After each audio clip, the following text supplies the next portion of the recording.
This video is going to be a relatively quick overview of ColourSpace, of the various options and capabilities that it presents to the user, and hopefully explain why it is so far advanced compared to any other calibration system, and obviously provides far superior calibration results and better colour management. When we open the first splash screen, we get presented with three different options, which are basically the ColourSpace management library, the profiling options, and the LUT tools options. As you can see, the windows are all free floating and you can move things around and do whatever you want at any given time. You can even open multiple windows of the same type, so you can have different libraries open to be looking at different parameters. So, you know, the preset color spaces, the profiles of displays that have been profiled within the system, camera color spaces, the user modified camera color spaces, and so on.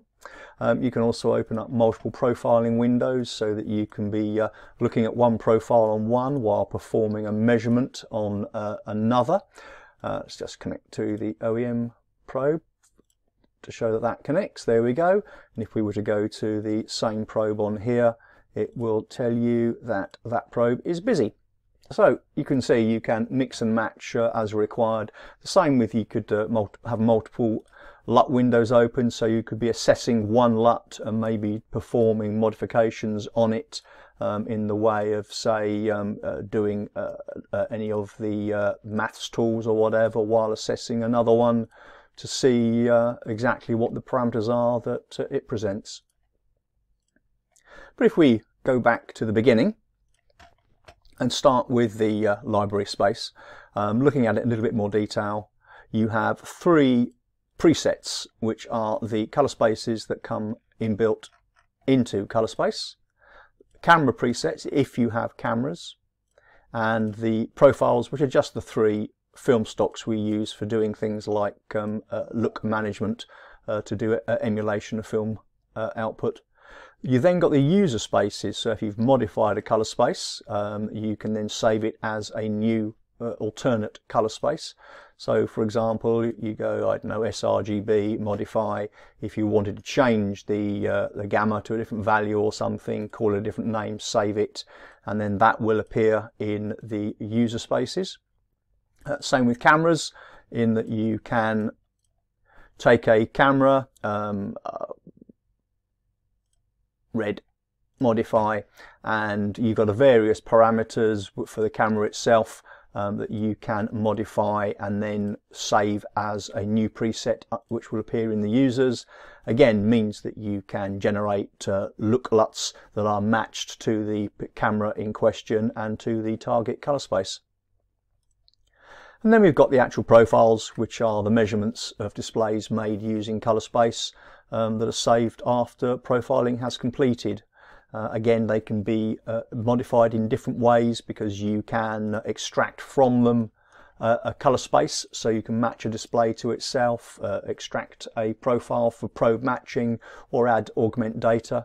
Augment data means you could add, for example, a secondary profile to a first profile, with the secondary profile enhancing the accuracy of the first profile. Again, things that are pretty unique to ColourSpace. And if we call up a profile, let's look for the a large one. There we go, chroma, no probe match, 21 cube 3. Display that. And with that open, we can start to assess what's going on with the display.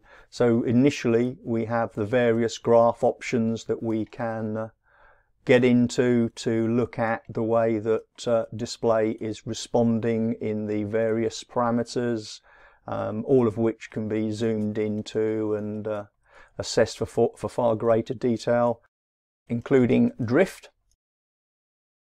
And if we move along the top here, you can see that we have the first up the settings menu, where you can set the global parameters for the profiling window, connect to your probes and set the probe settings, connect to hardware, be they LUT boxes, displays, or patch generators. The graph options, so you can choose to do things like enable, disable the tangents, change the delta E mathematics, select to see, say, just grayscale or a grayscale and primary, secondary, everything, filter based on the errors, so we can look at, for example, just the orange errors in the profile, orange being between a delta of 1 and 2.3, because 2.3 is the JND. Obviously look at green and red, which is above 2.3, with green obviously being below 1. You can change the graph into a cube graph when you're in the volumetric graphs. This helps you to really understand what's going on. For example, with this display, we can see that it's not making the blue primary. The error looks worse than it is because this is a linear representation of what is effectively a logarithmic error, but it helps you to really understand what's going on with the display. And obviously back to the standard CIE graphs. And then we have the manual measure, so you can take manual measurements of any display either using the sliders to preset your colour patches, or using presets themselves, which are just CSV lists of particular colours, in this case grayscales followed by memory colours, and you can just click on those and take measurements or use Auto Advanced to step through them, as with a characterisation. Talking of which, characterisation, you have a number of preset standard characterisation patch sets, or again you can actually use any of your own generated patch sets rather than the ones that we provide automatically. And there we go, that's the custom. You've also got the ability to choose sequential or an isometric when you're doing cube-based processing, which is obviously defined by the size of the cube, the number of patches in its side, so 21 cube 3, which gives you just over 9,000 patches. You can use drift compensation, DIP mode if you're using something like Ted's fantastic Lightspace disk for an external patch source. Obviously toggle patch color on and off, and all of that gives you a very high level of control over the profile information, both for recording it and assessing it. But we can take that further because we can open up a number of different graphs that give you enhanced information on what the display profile is showing you. So for example here we're now looking at zoomed in versions of the CIE, looking at the red, green and blue primaries. We have a larger EOTF gamma curve. We've zoomed in on the grayscale. We have again a larger EOTF, the differential graph this time, and RGB balance. And all these graphs can be resized and positioned and zoomed into independently. And obviously we'll have things like the tangents visible, so you can start to see where errors are and what direction the error is occurring in. Now while we're looking at this graph, obviously we're not seeing a lot of useful information because it's just telling us there's a lot of error, and that's because we are looking at this profile against a Rec 709 ColourSpace. But the display itself was profiled while in wide gamut mode, as you can see by the amount of gamut that the display actually covers. So realistically, we want to get a feel for this by looking at it compared to its own gamut and gamma, and then we get a feel for the underlying potential of the display. So if we go back into our managed spaces and we take the chroma profile, we'll modify it, and we're going to use extract. So we'll just give that an extract name and use extract space. And now when we go into color spaces, there is our new color space, and that means that we can use that in our target color space drop down. And now we start to see more of the accuracy or not of the display. Now at the minute we're not quite right because it's defaulted back to 100 nits maximum and 0 nits minimum, whereas I want to use the actual min and max of the display. And now we are comparing both the gamma, gamut and luminance values to the display's native values. And that starts to give us a real feel for what this display can do when calibrated, because we can basically see it is very linear. It is tracking very nicely to its own raw gamut and gamma. And the errors, as we'd expect in an LCD display, are just down in the shadows, as we can see in the volumetric graph. And if we go back to our graph options and we look at just the errors that are above a delta E of 2.3, I mean, we can see there's an error there, which it looks like it's possibly just a random error reading. So we may want to take that out of the profile.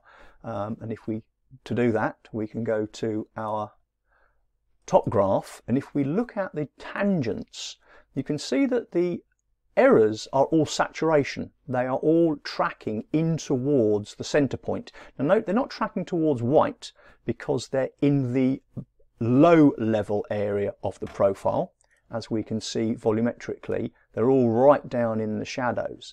And that means that this display down in the shadows, the white point is offset towards blue because it has a blue backlight. And we can see that in the RGB balance graph because that is exactly what this is telling us, that the display has got a blue backlight, that as the backlight gets brighter and brighter, gets less and less blue until it tracks into the correct white point. So, knowing that, we can actually use the information provided in the tangent lines to see that that point there is tracking differently. That suggests that that's the error point we can see in the volumetric graph. If I double click it, we get some information on it, but more importantly, back in the volumetric graph, we now have a cross on that error. So that means that, yeah, that is the point that appears to have been read incorrectly. And we can either reread that, because that is now selected in our manual measure graph. You can see that it's actually picked up the actual data of that point. If you look, for example, at the DE value there, it tells you that it is exactly the same as the DE value of the selected point there. That means we can now use either measure to remeasure if we have a probe connected. In fact, if we were to do that, we could actually connect to the I1D3 and you'll see that we can now remeasure that point and it will correct it if we were on that display. As it happens, we're not on that display at the moment. So rather than correct it, I'm just going to delete it. That way, ColourSpace will interpolate around that missing point and fill in that data when we generate a LUT. We don't have to have every point in the graph when we are generating a LUT, and often it can be better to not have a point rather than have a point with an error. So when it comes to measuring, we have the option of using manual measure or using characterization. Characterization will automatically profile based on the options that we choose as our profile source. So for example, if we were to do a cube with a small patch size of say 5 by 5, actually we'll do it bigger because we're going to abort it. So 12, there we go, gives us just over 1700 patches. We'll remove that graph and replace it with a patch window, and we'll just quickly put a probe on there so you get an idea. And we have our I1D3 connected with these parameters set. We don't need extra delay. We'll leave intelligent integration on, and basically we can tell it to measure any patch we want. So we could use the sliders to say set black. We will delete the existing points and start from scratch and then measure. And you can see the green line telling us that it's taking a measurement. Because intelligent integration is on, it's taking a little longer, and it's now plotted the first point, which in this case is black, and we can see in the RGB balance that obviously there is, in this display, it actually has a red backlight compared to the previous one, which was a blue backlight. And then we could lock the sliders, do white and remeasure, and again you can see that compared to our target ColourSpace, we actually have a green-white error. But that's because we're still targeting the previous display's extracted ColourSpace. So we'll go to Rec 709 instead. There we go. So that brings things a little closer together. Obviously our min and max are not the same, so we can just update those. And we can carry on to do that. Now we could, for example, step through each grayscale in 10% steps. Just click above, measure, click above, measure, click above, measure. And you can see we are just building up a profile one point at a time.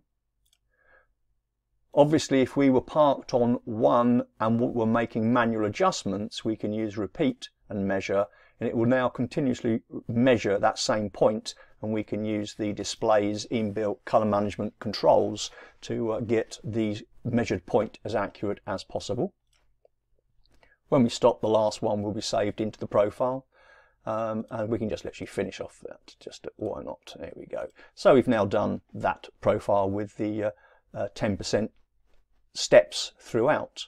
We could use, rather than that, our presets, and these are just CSV lists, as we did earlier. So we can now use that to auto advance, and when we measure, it will now step through the entire list of patches one at a time, taking each measurement and plotting the data into the graph.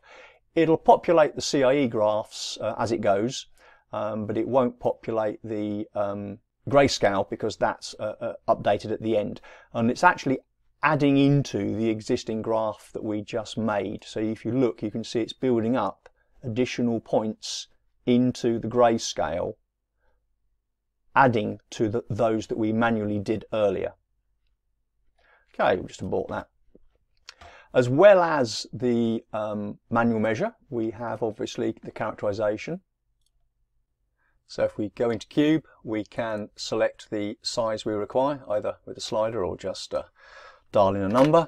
And then we could choose an isometric sequential. Isometric is the preferred for most situations because it averages out the power going to the display, prevents kind of thermal issues. We could use drift compensation, so we can see how the display drifts. If we nip back into settings, we could actually have stabilization patches added. So we're adding a black in between each measured patch. It just helps to, again, deal with thermal issues. And then basically start that profile off.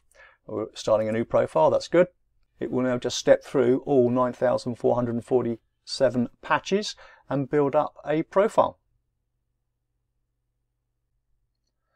So as the profile is being built up, we can look at the information in different ways as well. Obviously the graphs are all interactive as they're built up. And in the manual measure, you can see that the sliders and the values are all set to each patch in turn. And you can actually see information on the measurements being taken. Now we don't want to just sit here and run all through that, so we'll abort at this point and look at an existing profile. So there we go. It's aborted, and the partial results have been retained. So should we want to look at them to see if there are any issues that we may want to assess before restarting the profile, it at least allows us to take that option, and we can save the profile if we wanted to assess it at our leisure a bit later. For now, we will delete points. But now we have all of our data in the profile. We can open up a previous one, and obviously if we use the same one as before, and we can obviously now use that to generate a LUT to our target colour space, be that Rec 709, DCI-P3, or one of the HDR standards if we're measured to that kind of luminance level.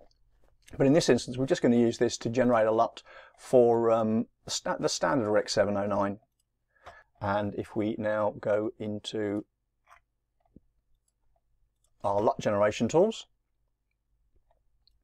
and we just say we want a profile to Rec 709, we are going to use our 21 Cube 3 profile, and we can choose to use drift compensation because that has been built into the profile. If we look here, we can see there that there is drift profile data, albeit relatively stable, but there is nevertheless a little bit of drift going on in the display, probably through thermal activity. And if we wanted, we could obviously use things like hint and that, which are obviously more complicated. But we're basically just going to call this Rec 709 new, give it a name. We're going to use peak chroma out of the various options. I'm going to disable gamut mapping on this one to start with, and we're going to make a new LUT. Let's just say no G map and create. Here we go. the LUT has been created, and we can visualize it in our 3D cube space or as a 1D LUT. And we can see that there is obviously blue being pushed up against the edge of the cube here. That's because of that clipping that we saw when we were looking at the original profile. Just turn off the tangents. There we go. So because of that bit of clipping where the display cannot make that blue gamut, and that is what we are seeing here, where the points are being pushed up against the cube. There are two ways of dealing with that. One is to just allow the LUT to clip, which is what I'm doing now, or if we disable that tick box, so we have enabled gamut mapping, and if we recreate the LUT again, we can then look at the difference. Basically, gamut mapping has to apply some form of change to the data that is clipped so that all the points aren't the same, and that either means a change in hue, a change in saturation, or a change in luminance, or any combination of those three. There we go. And if we default the original LUT back and step between them, you can see a difference just in that area predominantly. And now that we've got our LUT, we may want to apply a filter to it. So into our LUT adjust, and if we choose filters, and let's say the relax filter. Now this is specifically going to be aimed at the low light area here, because you can see that in this LUT, because the display has a very blue backlight, the LUT is quite correctly taking it out, but that may cause an artifact in the absolute shadow details where we would prefer to see a little bit too much blue rather than have the blue channel almost clipping. It's getting to that point of being obviously pushed down quite low. There's no clipping, but it's being pushed very low. So what we may want to do is just say for the very lower portion of this, say up to about a 0.1, we're going to apply a relax filter. We're going to sync the sliders, and then we can say that the low will turn on at 0, because we want it to come on here, and then turn off at about 0.1. So off at about 0.1, again just roughly, and apply. And there you can see that now it has effectively just smoothed out what's happening in the shadows. Maybe that's too harsh. Maybe we would want to move that down to say a little lower to about 5.9 and apply. There we go. So you can see, and we can just play with it until we get a value that is giving us the type of LUT that we want. And there we go. And that is being saved into our Unity LUT here, into our LUT library here. In this case we're working on the no gamut map, so that LUT now has that modification applied to it. Once we've done that, we can move into our hardware options and choose a display or a LUT box or something to load that LUT into. In this case this is a profile for the ASUS display, so we will connect to the ASUS and we can select the LUT that we want to upload GMAP. There we go. And if I hit upload, it will then upload that LUT into this display. While we're looking at the LUT, before we move into any other areas, you've obviously got the image tools where we can actually see the LUT applied or not, so we can see the effect it's having on a set Granger. We can load in our own images and add different pictures to it. So if we go to our desktop and say contrast count, and again just see the LUT being applied in the highlights, we can export that as an image which adds the LUT data to the image we have selected here, so that we can again use it elsewhere in external programs or load it back into another ColourSpace system. And obviously we have a plethora of different tools built into the system for working with things like ASUS CDLs, for performing mathematical functions, for generating array looks, and more.